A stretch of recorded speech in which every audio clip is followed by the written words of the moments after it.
مہینے پہلے مار کھانے کے باوجود بھی دوبارہ کسی مہم جوئی پر اترا ہوا ہے تو اس کی وجہ کیا ہو سکتی ہے؟ وہ اپنی خفت مٹانا چاہتا ہے یا کوئی نئے عزائم ہیں، اس کے نئے عزائم ہیں اور اس کو کسی کی پشت پناہی حاصل ہے؟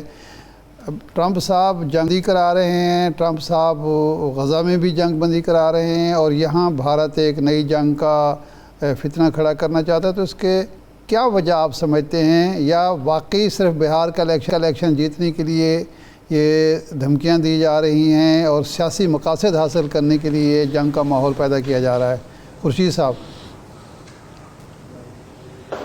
جی ہاں، شکریہ۔ میں نے اگر آج مودی صاحب کا بیان ہے تو مجھے نہیں پتا، جس کو گیدڑ بھبکیاں کہا جا رہا تھا میں نے کل کا ضرور دیکھا ہے اور اس کا ریاکشن بھی یہاں سے دیکھا ہے۔ آج تو نہیں کو آیا بیان؟ یہ اسٹیٹمنٹ جو ہے ہلو جی کل والی ہی آج تو نہیں کو آیا، آپ نے کل والی ہے مودی صاحب کی گیدڑ بھبکی۔ جی یہ کل کا میں کمنٹ کر دیکھیں، کل جو بیانات آئے ہیں، جی ہاں مجھے پتہ ہے یار، آرمی کے چیف کے، ایئر چیف کے اور ان کے ڈیفنس منسٹر کے، وہ اتنے مطلب خاص طور پر جو ڈیفنس منسٹر ہیں، مطلب مجھے تو ایسے لگ رہا ہے کہ وہ کافی، اب کیا لفظ کہوں، گئے گزرے ٹائپ نظر آ رہے ہیں۔ یعنی کہ وہ الفاظ دیکھیں ذرا، خاکم بدہن، کہ یہ کوئی بندہ رسپانس ایسے بیان دیتا ہے ایک ایسی پاور کے بارے میں جو کہ ایک نیوکلیئر پاور ہو؟ مجھے تو سمجھ نہیں آ رہی کہ یہ حواس باختہ ہو گئے ہیں۔ دنیا کی کوئی نیوکلیئر پاور دوسری نیوکلیئر پاور کو اس زبان میں بات نہیں کرتی۔ اس کا تو یہ مطلب ہوا کہ بھارت کی، کیا ہم اس نتیجے پہنچے کہ حکومت جو بھارت کی ہے وہ جو نیوکلیئر ویپنز ہیں ان کو رکھنے کی اہل نہیں ہے؟ کیونکہ میں تو اب پوری ذمہ داری سے کہہ رہا ہوں کہ ایسا بیان دینا جس میں کہا جائے خدا نہ خواستہ ایک دوسری نیوکلیئر پاور کی وجود ختم ہو جائے گا، تو دوسری جو طاقت ہے جب اس کا وجود ختم ہو رہا ہے کیا آرام سے بیٹھی رہے گی؟ تو اس نے تو اتنا غیر ذمہ دارانہ بیان کہ میں کیونکہ سخت زبان اس سے زیادہ سمجھ نہیں آ رہی، کروں کیا ڈپلومیٹک لینگویج میں؟ صرف یہ کہہ سکتا ہوں کہ یہ ان کا بیان یہ ثابت کرنے کو تیار ہے بالکل کہ اگر ایسے بیانات آنے اور ایسے وزیر ہیں تو پھر تو پاکستان حق بجانب ہے کہ دنیا کو کمپلین کرے کہ اس قابل ہی نہیں کہ ان کے پاس نیوکلیئر ویپنز رہیں۔ یہ تو پہلا۔ نمبر دو، ان کو چھوڑیں جب گیدڑ بھبکیاں یہ اور وہ۔ دیکھیں میں ایک چیز آپ کو بتا دوں، جو بھی ایئر چیف نے دیا ہے، جو بھی آرمی چیف نے، افسوس ہے کہ کس قسم کے بیانات دلوائے جا رہے ہیں۔ جو لوگ اپنی کرکٹ ٹیم کو یہ کہہ سکتے ہیں کہ آپ ہاتھ مت ملائیں کیونکہ ہمارے ووٹ کم ہو جائیں گے، کتنے افسوس کی بات ہے کہ وہ کہتے ہیں اپنے آرمی اور ایئر فورس چیف کو کہ تم سیاسی بیان دو۔ مجھے تو ان پہ رحم آ رہا ہے، وہ جو ان کے دو چیفز ہیں، یہ جو ہیں اپنے ان کو ڈیفنس منسٹر، ان کے لیے تو میں نے پہلے ہی کہا میرے پاس الفاظ نہیں ہیں کہ اتنے غیر ذمہ دارانہ بیان from a nuclear power to اندر نیوکلیئر پاور۔ تو یہ اگر الیکشن جیتنے کے لیے اسے بیانات دے سکتے ہیں تو جواب تو سیدھا آیا، اللہ معاف کرے جواب ہی آیا ہے کہ میں وہ لفظ استعمال نہیں کرنا چاہتا جو آئی ایس پی آر کی طرف سے آیا ہے کہ خدا نہ کرے کہ ایک نہیں غائب ہوگا، دونوں ہی غائب ہو جائیں گے۔ ایک کتنی اسٹوپڈ قسم کا بیان ہے۔ تو اس کو obviously I assume کہ ہندوستان کی فوج ایک پروفیشنل آرمی ہے، کیونکہ دونوں پاکستان آرمی اور برٹش انڈین اور Indian army, British Indian army کے ٹریڈیشنز کو سے شروع ہوئی تھیں، بعد میں انہوں نے اپنی اپنی ٹریڈیشنز ڈیولپ کی ہیں، لیکن دونوں کی ملٹری اکیڈمیز ہیں، دونوں کے جو سینئر افسران ہیں ان کا بڑا ایکسپوجر ہے، وہ ساری دنیا میں دوسرے ملٹری اکیڈمیز میں بھی جاتے ہیں، دیکھتے بھی ہیں۔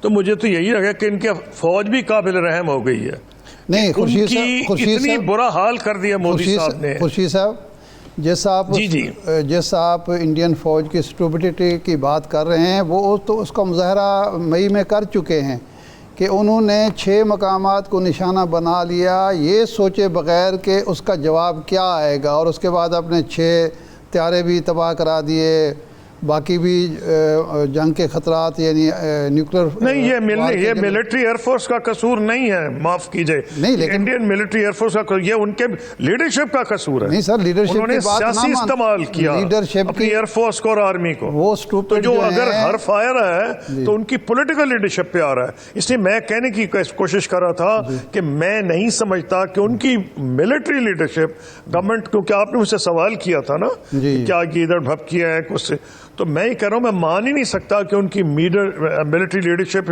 اتنی ان پروفیشنل یا اسٹوپڈ ہو سکتی ہے کہ وہ ان کو ایڈوائز کریں کہ جناب آپ پاکستان پہ دوبارہ حملہ کر دیں۔ اور بھائی ساری فوجیں پچھلے جنگ ہوتی ہے اس سے سبق سیکھتے ہیں، ابھی تو ٹائم ہی کچھ نہیں گزرا۔ I am sure Pakistan army, Pakistan air force, Indian army, Indian air force دیکھ رہی ہیں، کیونکہ میں نے تو ایڈریس کیا ہے اس قسم کی چیزوں کو دنیا میں، تو یہ ایسے تو نہیں ہوا کرتا۔ میں نے تو کتاب بھی لکھی اس پہ باقاعدہ اسٹڈی کیا جائے گا، پاکستان میں اسٹڈی کیا جا رہا ہے، آئی نو دیٹ۔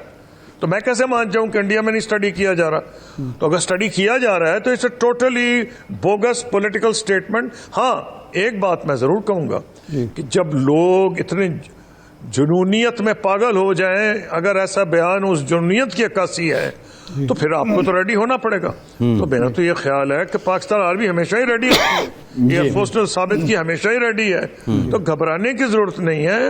اس لیے وہ جو بھی ان کی انٹینشن ہے، وہ الیکشن میں آپ دیکھیں پلوامہ کس وقت ہوا؟ الیکشن سے پہلے۔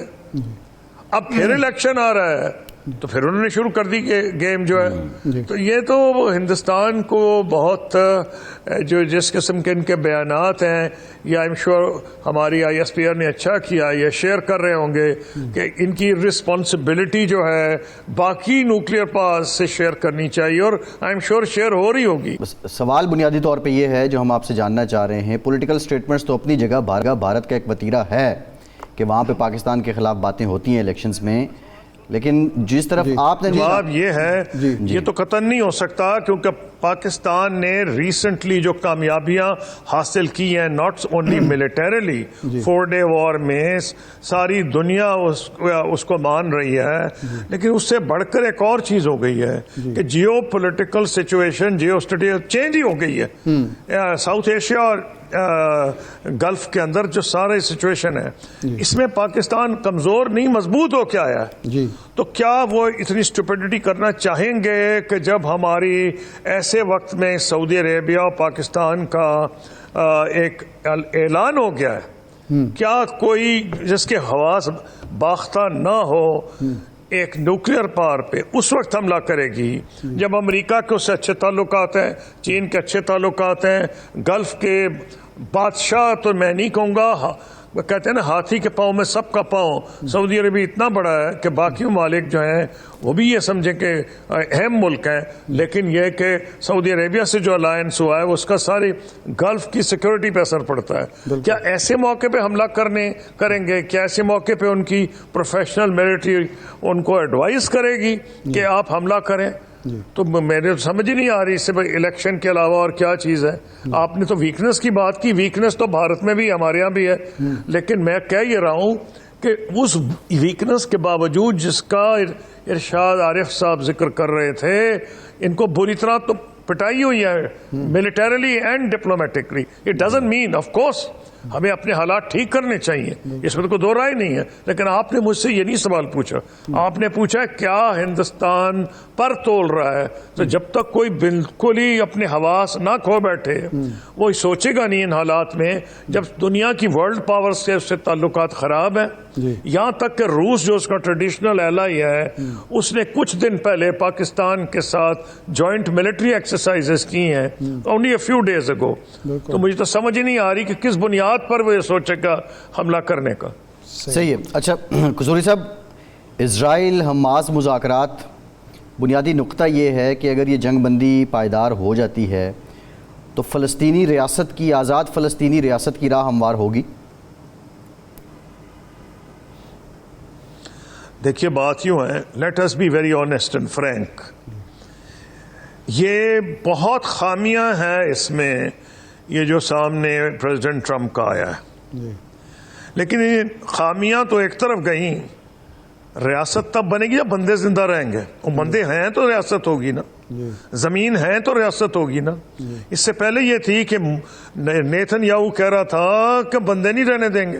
پریزیڈنٹ ٹرمپ کہہ رہے تھے میں ریویرا بناؤں گا یہاں, اور ریویرا تب بندے غائب ہوں گے تو ریویرا بنے گا نا. وہ تو اس کا مطلب ہے بندے ختم ہو جاتے یا ان کو دھکیل دیا جاتا سائنائی میں یا جارڈن میں. کدھر جاتے وہ؟